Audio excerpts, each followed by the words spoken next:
Hello class के math institute में आप सबका स्वागत है। और बताइए आप सब कैसे हैं। आई होप आप सब अच्छे ही होंगे, अपने आप को अच्छे से तैयार कर रहे होंगे, क्योंकि एग्ज़ाम जो है वो होने ही वाले हैं। अगर आप लोग अपने आप को अच्छे से प्रिपेयर कर लेंगे, आपकी तैयारी अच्छी होगी, तो पेपर चाहे जब हो आप उसमें अच्छे नंबर या अच्छे नंबरों से क्वालिफाई कर पाएंगे। जो चीज़ आपको पाना है, जिन चीज़ों को आपके लिए तैयारी कर रहे हैं, जिन चीज़ों के लिए भी आप पढ़ रहे हैं, चाहे वो जॉब के लिए हो या खुद को अच्छे से तैयार करने के लिए हो, तो उसके लिए प्रैक्टिस बहुत ही ज़रूरी होती है। जो टॉपिक आप पढ़ें, जिन चीज़ों को आप समझें, उनको पढ़ने के बाद टॉपिक जब ख़त्म हो जाए, टॉपिक जब आप पढ़ते हो वो टॉपिक जब ख़त्म हो जाए, तो उससे रिलेटेड आपको प्रैक्टिस कर लेनी चाहिए कि जो अभी आपने पढ़कर ख़त्म किया है उसका कितना % आपको तैयार है या कितना % अभी आपको और तैयार करना है। तो किसी चीज़ को बेहतर तरीके से जानने के लिए हम उसके बारे में, उसके अंत तक जानने के लिए उसका जो है रिसर्च करते हैं, उसके बारे में कि चीज़ें कैसी हैं, क्या नहीं हुई हैं। वो हमें तभी तैयार हो पाएगी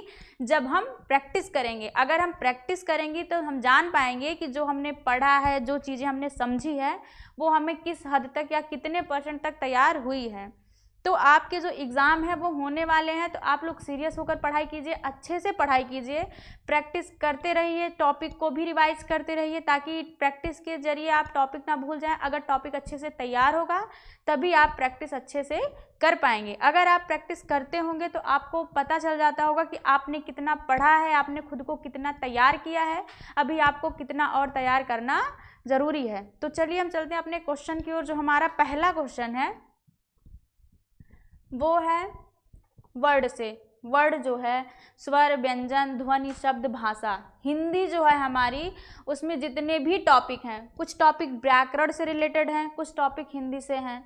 जैसे गद्य और पद से भी कुछ चीज़ें हमें पढ़नी पड़ती है, तथ्यात्मक चीज़ें भी कुछ चीज़ें हैं जो हमें याद करनी पड़ती हैं, और व्याकरण की दृष्टि से हम पढ़ते हैं कि व्याकरण का जो प्रयोग है वो किस प्रकार वाक्यों में किया जाता है। हमारा पहला क्वेश्चन है, हिंदी में स्वतंत्र रूप से बोले जाने वाले अक्षर क्या कहलाते हैं। जो हिंदी में स्वतंत्र रूप से अक्षर बोले जाते हैं वो क्या कहलाते हैं। स्वतंत्र ध्वनि, स्वर, व्यंजन या संयुक्त अक्षर। हिंदी में स्वतंत्र रूप से बोले जाने वाले अक्षर क्या कहलाते हैं।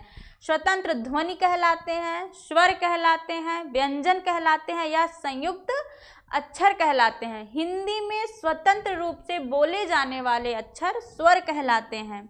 हिंदी में स्वतंत्र रूप से बोले जाने वाले अक्षर स्वर कहलाते हैं, क्योंकि स्वर ही ऐसा वर्ड है, ऐसा अक्षर या शब्द है जिनको हम किसी के सहारे नहीं बोलते हैं, ये स्वतंत्र रूप में प्रयोग किए जाते हैं। व्यंजनों का उच्चारण करने के लिए हमें स्वरों की सहायता लेनी पड़ती है। व्यंजनों का उच्चारण करने के लिए हमें स्वरों की सहायता लेनी पड़ती है, लेकिन स्वर स्वतंत्र रूप से बोला जाने वाला अक्षर है। अगला क्वेश्चन है हमारा, हिंदी वर्णमाला में वर्णों के कितने प्रकार हैं। हिंदी वर्णमाला में वर्णों को कितने भागों में बांटा गया है। 4, 3, 1 या 2। हिंदी वर्णमाला में वर्णों के कितने प्रकार हैं। तो हिंदी वर्णमाला में वर्णों के 2 प्रकार हैं। हिंदी वर्णमाला में वर्णों के 2 प्रकार हैं। पहला है स्वर, दूसरा व्यंजन। हिंदी वर्णमाला में वर्णों को 2 रूपों में बांटा गया है, स्वर और व्यंजन। अगला क्वेश्चन है हमारा, निम्न में से उच्छिप्त व्यंजन का उदाहरण कौन सा नहीं है। उच्छिप्त व्यंजन का उदाहरण नहीं कौन सा है। कौन सा उच्छिप्त व्यंजन है। ढ, ल, र और क। इनमें से कौन सा व्यंजन उच्छिप्त व्यंजन है।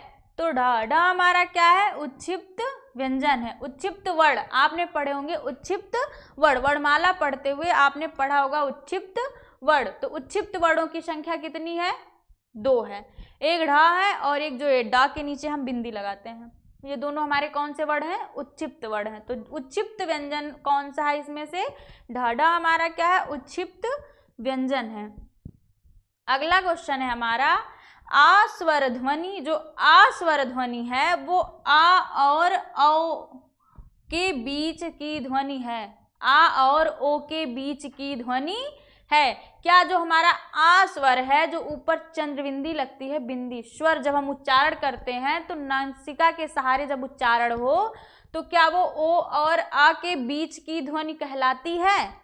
संभव नहीं है, या नहीं है, या इनमें से कोई नहीं, या हाँ। तो आ स्वर ध्वनि आ और ओ के बीच की ध्वनि है, तो हाँ है, क्योंकि आ स्वर ध्वनि जो है वो आ और ओ के बीच की ध्वनि कहलाती है। अगला क्वेश्चन है हमारा, जिन व्यंजनों के उच्चारण में जिह्वा का कोई ना कोई भाग मुख के किसी न किसी भाग से स्पर्श होता हो, किसी न किसी भाग से स्पर्श होता हो, ऐसे व्यंजन को क्या कहते हैं? जिन व्यंजनों के उच्चारण में जिह्वा का कोई ना कोई भाग किसी न किसी भाग से स्पर्श करता हो, जब हम उच्चारण करते हैं, वर्ण को बोलने का प्रयास करते हैं, तो जो हमारी जिह्वा है वो मुख के किसी न किसी भाग से स्पर्श करती हो, ऐसे व्यंजन को क्या कहते हैं? जो स्पर्श करती हो उसे हम क्या कहेंगे? उच्छिप्त व्यंजन, अंतस्थ व्यंजन, ऊष्म व्यंजन, या स्पर्श व्यंजन। जिन व्यंजनों के उच्चारण में जिह्वा का कोई ना कोई भाग मुख के किसी न किसी भाग से स्पर्श करता हो, ऐसे व्यंजन को हम क्या कहते हैं? स्पर्श व्यंजन कहते हैं। क्या कहेंगे? स्पर्श व्यंजन। अगला क्वेश्चन है हमारा, निम्नलिखित में से कौन सा वाक्य अशुद्ध है? जो यहाँ शब्द दिए गए हैं इनमें से कौन सा अशुद्ध है? तनुज का तनुजा, पाठक का पाठिका, तमोल का तमोलिन, ठाकुर का ठाकुराइन, ठाकुर का ठाकुराइन। इनमें से कौन सा अशुद्ध है? तनुज तनुजा, पाठक पाठिका, तमोल तमोलिन, या ठाकुर ठाकुराइन। तो इनमें से कौन सा अशुद्ध है? पाठक पाठिका। पाठक और पाठिका जो यहाँ शब्द दिए गए हैं ये कौन से हैं? अशुद्ध हैं। इनका युग्म क्या है? अशुद्ध है। अगला है हमारा, वर्तनी का चयन कीजिए, सही वर्तनी का चयन कीजिए। जो शुद्ध शब्द लिखे गए हों वर्तनी के दृष्टि से जो शुद्ध हो वो कौन सा शब्द है? युधिष्ठिर, युधिष्ठिर, या युधिष्ठिर, या युधिष्ठिर। इनमें से कौन सा शब्द वर्तनी की दृष्टि से सही है? वर्तनी की दृष्टि से कौन सा शब्द सही है? युधिष्ठिर, युधिष्ठिर, या युधिष्ठिर, या युधिष्ठिर। कौन सा शब्द सही है वर्तनी की दृष्टि से? युधिष्ठिर। युधिष्ठिर क्या है हमारा? वर्तनी की दृष्टि से सही शब्द है। युधिष्ठिर वर्तनी की दृष्टि से सही शब्द है। अगला क्वेश्चन है हमारा, निम्नलिखित में से शब्द शुद्ध कौन सा है? जो शुद्ध शब्द है वो कौन सा है? शुद्ध शब्द जो सही लिखा गया हो, गलत ना हो, चाहे वो उच्चारण की दृष्टि से हो चाहे वो वर्णों की दृष्टि से हो, जो शुद्ध शब्द है वो कौन सा है? अतिशयोक्ति, अतिशयोक्ति, अतिशयोक्ति, अतिशयोक्ति। तो इन चारों में से कौन सा शब्द शुद्ध है? अतिशयोक्ति, या अतिशयोक्ति, अतिशयोक्ति, या अतिशयोक्ति। कौन सा शब्द सही है? तो अतिशयोक्ति। कौन सा सही है? अतिशयोक्ति। अतिशयोक्ति जो है वो शुद्ध है। अगला है हमारा, निम्नलिखित में कौन सा रूढ़ शब्द है? निम्नलिखित में कौन सा रूढ़ शब्द है? दयासागर, पंकज, विद्यालय, या जल। इनमें से कौन सा रूढ़ शब्द है जो किसी के सहारे ना बना हो? कौन सा शब्द रूढ़ है? दयासागर, पंकज, विद्यालय, या जल। तो हमारा रूढ़ शब्द कौन सा है? जल। जल क्या है? रूढ़ शब्द है। रूढ़ शब्द क्या है? जल। अगला क्वेश्चन है हमारा, प्रयोग के अनुसार, प्रयोग के अनुसार शब्द के कितने भेद होते हैं? वर्णों के अनुसार कितने भेद होते हैं? तो वर्णों के अनुसार 2 भेद होते हैं, स्वर और व्यंजन। प्रयोग के अनुसार शब्द के कितने भेद होते हैं? 4, 8, 3, या 6। प्रयोग के अनुसार शब्द के कितने भेद होते हैं? प्रयोग के अनुसार शब्द के 4 भेद होते हैं। प्रयोग के अनुसार शब्द के 4 भेद होते हैं और हिंदी वर्णमाला में वर्णों को 2 रूपों में बांटा गया है, लेकिन प्रयोग के अनुसार शब्द के 4 भेद होते हैं। जो शब्द दूसरों के योग से नहीं बनते, जो शब्द दूसरों के योग से नहीं बनते, जैसे नाक, कान आदि। इन्हें कैसे शब्द कहा जाता है? जो शब्द दूसरों के योग से न बनाए गए हों, जैसे नाक है, कान है, इन्हें कौन सा शब्द कहते हैं? इन्हें हम कौन सा शब्द कहते हैं जो दूसरों के योग से न बनाए गए हों? रूढ़ शब्द, योग रूढ़, यौगिक, ये हमारा है यौगिक, यौगिक या इनमें से कोई नहीं। इन शब्दों को हम क्या कहेंगे? रूढ़ शब्द, योग रूढ़ या यौगिक शब्द या इनमें से कोई नहीं। जो शब्द दूसरों के योग से नहीं बनते वो शब्द कहलाते हैं रूढ़ शब्द। जो दूसरों के योग से नहीं बनाए जाते वो रूढ़ शब्द कहलाते हैं। वे शब्द जिनमें लिंग, वचन, कारक, काल, वाक्य आदि के कारण कोई विकार पैदा नहीं होता। वे शब्द जिनमें लिंग, वचन, कारक, काल, वाक्य आदि के कारण कोई विकार पैदा नहीं होता, वो व्याकरणिक दृष्टि से कौन से शब्द कहलाते हैं? विकारी, सामान्य शब्द, अविकारी या अव्यय या इनमें से कोई नहीं। वो शब्द जिनमें लिंग, वचन, कारक, काल, वाक्य आदि के कारण कोई विकार पैदा नहीं होता, वह व्याकरणिक दृष्टि से किस कोटि के शब्द हैं? विकारी शब्द हैं, सामान्य शब्द हैं या अविकारी या अव्यय हैं या इनमें से कोई नहीं। तो जो लिंग, वचन, कारक या वाक्य के अनुसार कोई परिवर्तन ना हो वो अविकारी या अव्यय कहलाते हैं। अव्यय जो है वो लिंग, वचन, कारक किसी के आधार पर भी परिवर्तित नहीं होता है। अव्यय जो है वो चाहे लिंग हो, वचन हो, कारक हो, काल हो, कुछ भी हो, किसी के अनुसार उसको परिवर्तित नहीं किया जा सकता है। अगला क्वेश्चन है हमारा, कोई शब्द जब तक किसी वाक्य का अंग नहीं बन पाता, जब तक किसी वाक्य का अंग नहीं बन जाता तब तक शब्द रहता है। जब वो वाक्य में प्रयुक्त हो जाता है तो उसे क्या कहते हैं? कोई शब्द जब तक किसी वाक्य का अंग नहीं बन पाता तब तक वाक्य में प्रयुक्त होता है, वो कौन सा शब्द कहलाएगा? उसे हम क्या कहेंगे? जब कोई शब्द जब तक किसी वाक्य का अंग नहीं बन जाता तब तक शब्द रहता है, जब वह वाक्य में प्रयुक्त हो जाता है तब हम उसे क्या कहेंगे? कोई शब्द जब वाक्य का अंग ना बने तब तक वो क्या रहेगा? जब तक वो वाक्य का अंग नहीं बनेगा वो शब्द रहेगा, लेकिन वाक्य में प्रयोग हो जाने के बाद उसे हम क्या कहेंगे? वाक्य, संयुक्त शब्द, पद या संयुक्त वाक्य, हम उसे क्या कहेंगे? पद। क्या कहेंगे? पद। जब वाक्य में प्रयोग हो जाएगा तो उसको हम पद कहेंगे, लेकिन जब तक प्रयोग नहीं होगा वो क्या रहता है? शब्द रहता है, लेकिन प्रयुक्त हो जाने पर वो पद कहलाता है।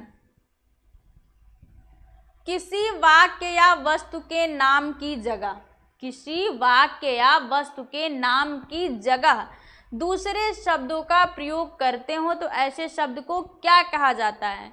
किसी वाक्य या वस्तु के नाम की जगह दूसरे शब्द का प्रयोग करते हो तो ऐसे शब्द को क्या कहेंगे? संज्ञा, अव्यय, सर्वनाम या इनमें से कोई नहीं। किसी वाक्य या वस्तु के स्थान पर प्रयोग किए जाने वाले शब्द सर्वनाम कहलाते हैं। किसी वाक्य, वस्तु या स्थान के नाम पर प्रयोग किए जाने वाले शब्द सर्वनाम कहलाते हैं। वाक्य में जब क्रिया का संबंध भाव से हो, किससे हो? भाव से हो। वाक्य में जब क्रिया का संबंध भाव से हो तो कौन सा वाच्य होता है? जब उसका संबंध भाव से हो तो कौन सा वाच्य होगा? कर्तृवाच्य, भाववाच्य, कर्मवाच्य या इनमें से कोई नहीं। वाक्य में जब क्रिया का संबंध भाव से होता है तो वो वाक्य कौन सा होता है? भाववाचक। वो वाक्य भाववाच्य का बनेगा। जब उसका संबंध ही भाव से है तो वो कौन सा होगा? भाववाचक। राम ने कहा कि मैं कल नहीं आऊंगा। राम ने क्या कहा? मैं कल नहीं आऊँगा, इसमें कल नहीं आऊँगा क्या है? जो यहाँ वाक्य दिया गया है, राम ने कहा कि मैं कल नहीं आऊँगा, इस वाक्य में मैं कल नहीं आऊँगा कौन सा वाक्य है? प्रधान उपवाक्य, आश्रित उपवाक्य, ए और बी दोनों, या इनमें से कोई नहीं? क्या प्रधान और आश्रित दोनों है, या प्रधान उपवाक्य है, या आश्रित उपवाक्य है, या इनमें से कोई नहीं? मैं कल नहीं आऊँगा, ये आश्रित उपवाक्य है। किस पर आश्रित है? राम पर। किस पर आश्रित है? राम पर। राम ने कहा मैं कल नहीं आऊँगा, ये आश्रित उपवाक्य है। निम्नलिखित वाक्यों में कौन सा मिश्रित वाक्य है? मिश्रित वाक्य है। जो यहाँ 4 वाक्य दिए गए हैं, इनमें से कौन सा वाक्य मिश्रित वाक्य है? परिश्रमिक छात्र अवश्य सफल होंगे। जो परिश्रमिक छात्र होंगे, जो परिश्रम करते होंगे, वो अवश्य सफल होंगे। क्या कभी परिश्रम के बिना छात्र सफल हुए हैं? क्या कभी परिश्रम के बिना छात्र सफल हुए हैं? उसने परीक्षा किया और इसीलिए वह परीक्षा में सफल हो गया। उसने परिश्रम किया, उसने परिश्रम किया और इसीलिए वह परीक्षा में सफल हो सका। जो छात्र परिश्रम करेंगे उन्हें सफलता अवश्य मिलेगी। जो छात्र परिश्रम करेंगे उन्हें सफलता अवश्य मिलेगी। इन वाक्यों में मिश्रित वाक्य कौन सा है? पारिश्रमिक छात्र अवश्य सफल होंगे। क्या कभी परिश्रम के बिना भी छात्र परीक्षा में सफल हो सकेंगे? उसने परिश्रम किया और इसीलिए वो परीक्षा में सफल हो सका। जो छात्र परिश्रम करेंगे उन्हें सफलता अवश्य मिलेगी। इनमें से कौन सा मिश्रित वाक्य है? जो छात्र परिश्रम करेंगे उन्हें सफलता अवश्य मिलेगी। ये कैसा वाक्य है? मिश्रित वाक्य है। जो छात्र परिश्रम करेंगे उन्हें सफलता अवश्य मिलेगी। राम घर गया और उसने खाना खाया। राम घर गया और उसने खाना खाया। यह वाक्य किस तरह का वाक्य है? जो यहाँ वाक्य दिया गया है, राम घर गया और उसने खाना खाया, यह किस तरह का वाक्य है? ये कौन सा वाक्य है? सरल वाक्य, संयुक्त वाक्य, मिश्रित वाक्य, या इनमें से कोई नहीं? राम घर गया और उसने खाना खाया, ये कौन सा वाक्य है?